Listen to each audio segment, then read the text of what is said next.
Hello everyone, how are you all? I hope you all are fine and feeling safe. Firstly, Happy New Year 2020-23 to all of you and all your family. I hope this year brings lots of happiness in your life, lots of success in your life. And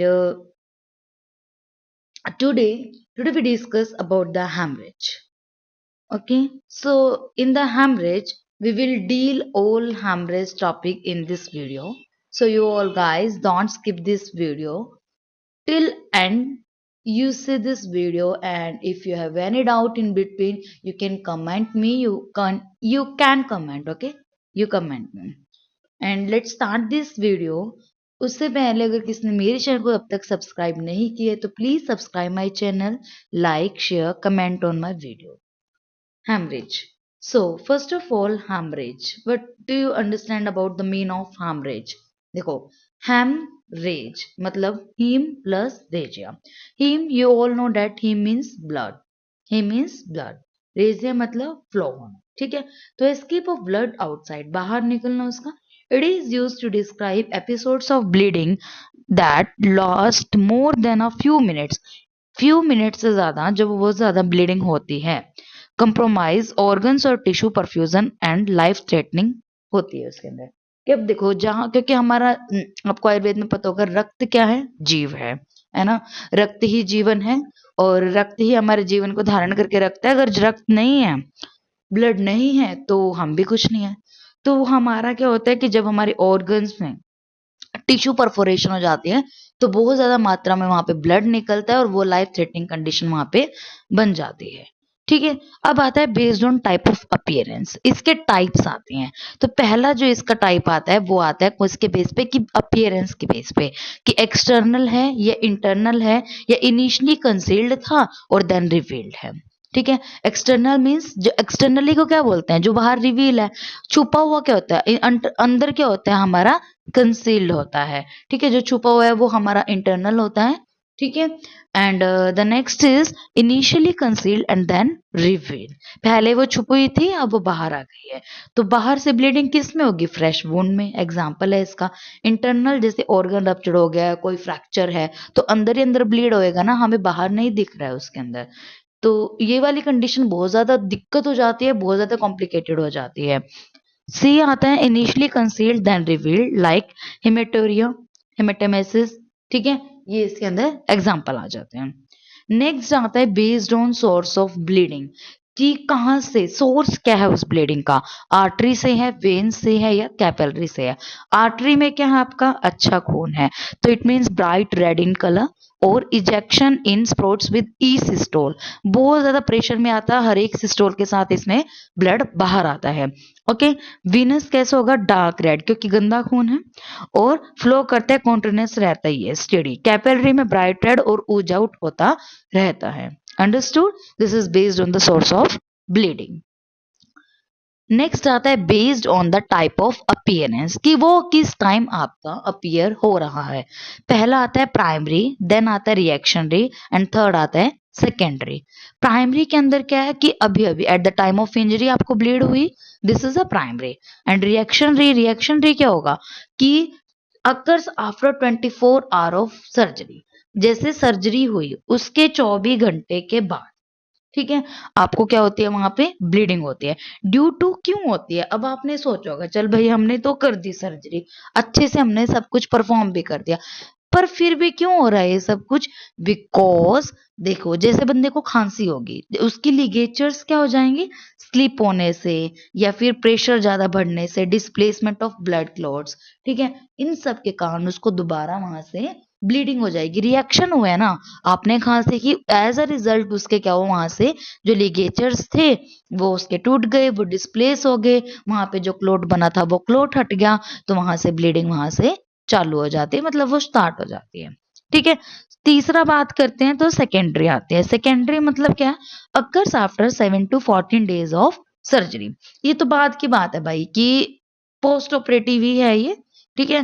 तो इसमें 7 से 14 दिन के बाद होती है. ये होती है, ये इंपॉर्टेंट है, ये है इन्फेक्शन के कारण. क्यों होती है ये, इन्फेक्शन के कारण. ठीक है. हाँ बस ये है इसके अंदर. नेक्स्ट आता है बेस्ड ऑन ड्यूरेशन, ये भी बहुत ज्यादा इंपॉर्टेंट है कि ड्यूरेशन के बेस पे ब्लीडिंग को हमें टाइप का बता रखा है। सबसे पहले आता है एक्यूट, सेकंड आता है क्रॉनिक, थर्ड आता है एक्यूट ऑन क्रॉनिक। तो एक्यूट का तो पता चल रहा है एकदम से हुआ है, सडन होता है, सीवियर होता है बहुत ज्यादा, after trauma after surgery. Chronic जो लंबे टाइम से चलता रहता है, जैसे हेमोरॉइड है, पेप्टिक अल्सर है। एक्यूट ऑन क्रॉनिक क्या होता है, बहुत ज्यादा डेंजरस होता है। जैसे ना आप इसमें हेमोरॉइड का ही केस लगा लो कि वैसे हेमोरॉइड्स में क्या थोड़ा थोड़ा ब्लड आ रहा है, लंबे समय से आ ही रहा है, लेकिन क्या हुआ पहले एक्यूट ऑन क्रॉनिक। देखो इसका एग्जांपल मैं बताती हूँ आपको। हेमरोइड्स में थोड़ा थोड़ा आता है, लेकिन किस कोई ऐसी बार हो गया कि आपने ज्यादा प्रेशर लगा दिया, ठीक है, कॉन्स्टिपेशन था तो आपने थोड़ा ज्यादा प्रेशर लगा दिया, तो वो चीज वहां से क्या हो गई, ब्रेक होगी, तो वहां से हद से ज्यादा ब्लीड होगा। तो ये वही चीज है, ये एक्यूट एंड क्रॉनिक का एग्जाम्पल है। हेमरोइड का केस की बात कर रही हूँ मैं, ठीक है। नेक्स्ट आता है आपके पास बेस्ड ऑन क्वांटिटी, कितनी क्वांटिटी है, माइल्ड मॉडरेट और सीवियर। 500 ml से कम है तो माइल्ड है, 1000 है तो मॉडरेट, 1000 से ज्यादा है तो सीवियर है, ठीक है जी। नेक्स्ट आती है उसकी इंटरवेंशन के अकॉर्डिंग कि किस अकॉर्डिंगली वो ठीक हो सकती है। देखो सर्जरी और नॉन सर्जरी। सर्जरी क्या होता है कि इसके अंदर क्या आएगा, जो डायरेक्ट इंजरी हुई है, ठीक है, नॉर्मली मेटोसिस है, कि इनको हम सर्जरी से ठीक कर सकते हैं इंजरी वगैरह में। नॉन सर्जिकल क्या है, जिसमें हम सर्जरी नहीं कर सकते भाई, कैसे, जैसे कोगुलेशन डिफेक्ट्स है, हम इसमें कैसे कर सकते हैं, सर्जरी कर दो, कोई पागल ही होगा सर्जरी करेगा, क्यों भाई, क्योंकि सर्जरी से तो काम चलेगा ही नहीं, क्योंकि उसके कोगुलेशन ही नहीं होगी, क्योंकि कोगुलेशन फैक्टर में डिफेक्ट है, ठीक है। तो ये इसके बेस पे है, जो अब तक हमने पढ़ा है क्या है, टाइप्स है, ठीक है। नेक्स्ट आते हैं इसके क्या क्या कॉजेज है। फर्स्ट आता है ट्रॉमेटिक इंजरी, कोई भी ट्रॉमा होने से, एब्रेशन है, ठीक है, हेमेटोमा है, लेसिरेशन है, इंसिजन है, रप्चर्ड वुंड है, ये सब आपने अगर तंत्र में पढ़ी होंगी, ठीक है। सेकंड आता है आपके पास मेडिकल कंडीशन, या तो इंट्रावेस्कुलर कोई चेंजेस हुआ, या एक्स्ट्रावेस्कुलर चेंजेस है, या इंट्रामोरल चेंजेस में हुआ। अब ये इंपॉर्टेंट आता है, ये आपको बहुत ध्यान से समझना है, पैथोफिजियोलॉजी ऑफ हेमरेज। हेमरेज की पैथोफिजियोलॉजी कैसे होती है। देखो जैसे ब्लीडिंग हुई, ब्लीडिंग कैसे होती है, हाइपोवो, देखो ब्लीडिंग हुई, हाइपोवोलीमिया, वॉल्यूम क्या हुआ, कम हो गया। जैसे ही वॉल्यूम कम होगा तो कार्डिक आउटपुट भी क्या जाएगी, कम जाएगी। कार्डिक आउटपुट कम जाएगी तो हमारा क्या करेगा, हार्ट ज्यादा मांगेगा ना, तो टैकीकार्डिया होगा। शंटिंग ऑफ ब्लड फ्रॉम कहाँ से लेगा, स्प्लेंचिक वेसल्स से। स्प्लेंचिक वेसल्स वो वेसल्स हैं जो आपके वाइटल्स को ब्लड सप्लाई करती है, तो वहां पे ये जाएगा, वेसो कॉन्स्ट्रिक्शन करेगा और वाइटल ऑर्गन्स को वहां पे ब्लड देगा, ठीक है। ब्लड वहां से गया, कमी तो है ही ब्लड, अब ऑक्सीजन, ऑक्सीजन की भी कमी होगी, ब्लड कम है तो ऑक्सीजन भी कम जाएगा ना, ऑक्सीजन कैरिंग कैपेसिटी आरबीसीज नहीं लेंगे, ठीक है, तो हाइपोक्सिया होगा। हाइपोक्सिया होगा तो कार्डिक डिप्रेशन में जाएगा, तो वहां पे क्या हुआ, ऑक्सीजन नहीं है तो एनारोबिक कंडीशन आएगी। एनारोबिक कंडीशन में क्या होगा, सेल मेम्ब्रेन के फंक्शंस चेंज हो जाएंगे, सोडियम कैल्शियम अंदर चला जाएगा और किंग वहां से सेल से बाहर चला जाएगा। तो यहाँ पे क्या होगा, सोडियम और कैल्शियम अंदर गए तो कम हो गया, हाइपोनेट्रीमिया, हाइपोकैलीमिया हो गया, सॉरी हाइपोकैलिसीमिया हो गया, और पोटाशियम बाहर चला गया, ज्यादा हो गया तो हाइपर क्या हो गया, कैलीमिया हो गया, और मेटाबॉलिक एसिडोसिस हो गया। तो लाइसोसोम हो जाएंगे सेल्स का, वो लाइज्ड हो जाएंगे, रिलीज पावरफुल एंजाइम, ठीक है, सिक सेल सिंड्रोम कर देते हैं, और प्लेटलेट कोगुलेशन वहां पे काम करते हैं, लेकिन अगर कोगुलेशन वहां पे कर भी दी तो वहां पे थ्रम्बस बन जाता है। थ्रम्बस बनेगा तो मल्टीपल ऑर्गन डिसफंक्शन सिंड्रोम हो जाते हैं, तो मतलब लाइफ थ्रेटनिंग कंडीशन, डेथ तक पहुंच जाता है बंदा। समझ ना आए तो मैं सिंपल सा फंडा आपको समझाती हूँ। जैसे ही ब्लीडिंग हुई, होगी ब्लीडिंग, ब्लीडिंग हुई, आपकी कार्डिक आउटपुट हाइपोवोलेमिया हुआ, कार्डिक आउटपुट कम जाएगा। जैसे ही कार्डिक आउटपुट कम जाएगा तो एक स्प्लेंचिक वेसल्स होते हैं जो कि वाइटल्स को ब्लड सप्लाई करती है इमरजेंसी के टाइम पे, कि वाइटल्स को ही देती है, वैसो कंस्ट्रिक्शन करके वाइटल्स को देंगे। तो हाइपोक्सिया तो है ही, हाइपोक्सिया हुआ तो एनारोबिक कंडीशन जाएगी, जिसमें आपका सोडियम और कैल्शियम इनसाइड द सेल जाएगा और पोटाशियम आउटसाइड द सेल जाएगा, ठीक है। इन सब चीजों से सिक सेल सिंड्रोम होता है, और प्लेटलेट्स और कोगुलेशन एक्टिवेट होते हैं, लेकिन अगर कोगुलेशन हो गई तो थ्रोम्बस बन जाएगा, थ्रोम्बस बनेगा तो वहां पे रुकावट आएगी, रुकावट से क्या हो जाएगा, मल्टीपल ऑर्गन डिसफंक्शन सिंड्रोम हो जाता है और डेथ तक हो जाता है। लास्ट में लिखा है ना MODS, तो ये वही है, मल्टीपल ऑर्गन डिसफंक्शन सिंड्रोम हो जाता है। ठीक है, तो अगर ये बड़ी सी समझ ना आए, जैसे मैंने बोला वैसे इसको लिख लेना अपने नोटबुक में और आपके लिए इजी हो जाएगा।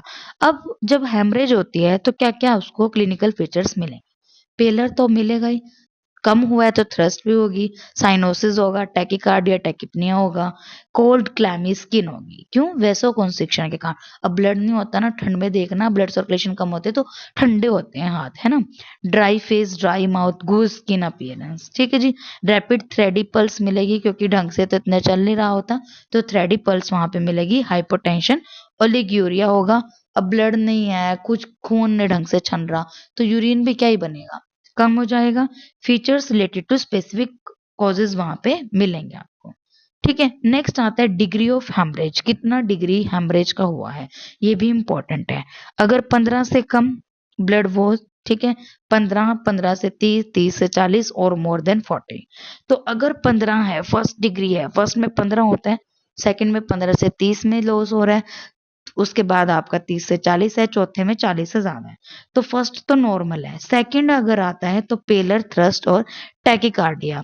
ठीक है, थर्ड स्टेज में क्या आएगा आपके पास, इसमें सबसे इंपॉर्टेंट है ओलिग्यूरिया। ओलिग्यूरिया और कंफ्यूजन और हाइपोटेंशन इसमें रहती है। फोर्थ में आपका जो मेन आता है वो MODS हो जाता है, इसके अंदर मल्टीपल ऑर्गन डिसफंक्शन सिंड्रोम और रैपिड पल्स, वहां पे लो BP मिलेगा। ठीक है, नेक्स्ट आता है कैसे आप मेजर करोगे कि ब्लड लॉस इतना हुआ है। तो इसके लिए ना नॉर्मल हमारा ब्लड वॉल्यूम जो होता है आपको पता होगा 5 लीटर बोलते हैं। तो एडल्ट में 70 ml पर केजी और बच्चों में न्यूनेट्स में 80 ml पर केजी लगाते हैं। ठीक है, तो ओटी में तो सक्शन कैथेटर्स होते हैं, सॉरी सक्शन अपरेटर्स होते हैं और स्वैब के थ्रू हम मेजर कर सकते हैं। तो अब देखो वेइंग स्वैब, स्वैब को कैसे करेंगे, जैसे हमने उसके स्वैब से वहां पे सोक किया हमने ब्लड, तो 1 ग्राम के होते हैं, तो वहां पे is equal to 1 ml of blood loss होगा। 1 ग्राम में 1.5 ml मिलेगा तो मॉडरेट है। ठीक है, 2 ml ब्लड लॉस मिलेगा तो सीवियर है। स्वेलिंग फीमर की 1500 से 2000 ml, टीबिया की 1000 से 1500। ब्लड क्लोट एक मुट्ठी में जितना आता है 500 ml उतना बोला है। ठीक है, नेक्स्ट आता है हेमोस्टेसिस, इतना कुछ खास नहीं है। नेक्स्ट आएगा आपका ट्रीटमेंट जो कि बहुत इंपॉर्टेंट है। 4P से आपको याद करना है, पोजीशन, प्रेशर, पैकिंग और प्रोसीजर और टू रिस्टोर ब्लड वॉल्यूम। ठीक है जी, तो सबसे पहले आता है इसके अंदर पोजीशन। पोजीशन में आपको क्या करना है कि उस पार्ट को रेस्ट करना है जिससे उस पर कोई ट्रॉमा ना हो।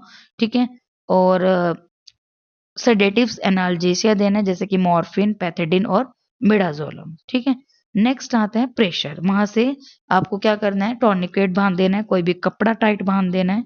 ठीक है, नेक्स्ट पैकिंग, जैसे कि ये ENT के केसेस में होता है, एपिस्टेक्सिस हो जाता है, नक्सीर जिसे आम भाषा में बोल देते हैं, नाक से खून जलता है, तो ENT के केसेस में क्या होता है, वहां पे कॉटन उसमें डाल देते हैं।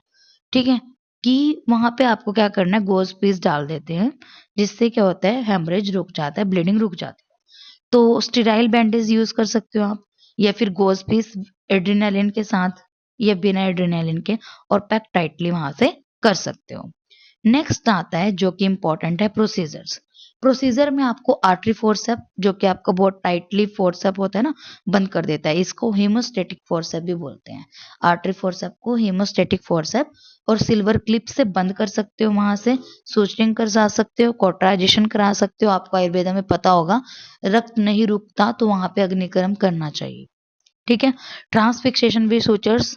ठीक है, और जेलेटिन स्पंज लगा सकते हो, एड्रेनालिन सोगोज, रिजल्ट्स वाइपर विनम, ये भी आप लगा सकते हो। बोन वैक्स और एक्सीजन वहां से करा सकते हो। इतना ही है हेमरेज की स्लाइड में।